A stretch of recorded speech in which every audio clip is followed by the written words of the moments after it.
अस्सलामु अलैकुम वरहमतुल्लाहि वबरकातुहू। सभी सम्मानित उपस्थित व्यक्ति, शिक्षकगण और मेरे साथियों, सभी को 26 जनवरी गणतंत्र दिवस की हार्दिक शुभकामनाएं।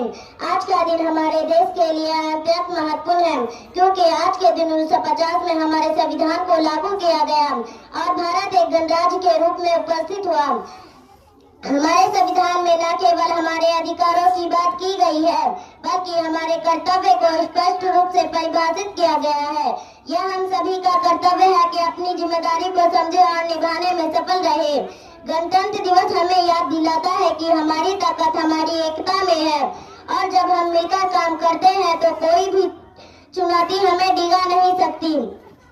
हम सभी को मिलकर भारत को एक महान राष्ट्र बनाना है, जहां हर नागरिकों को समान अवसर और सम्मान मिले।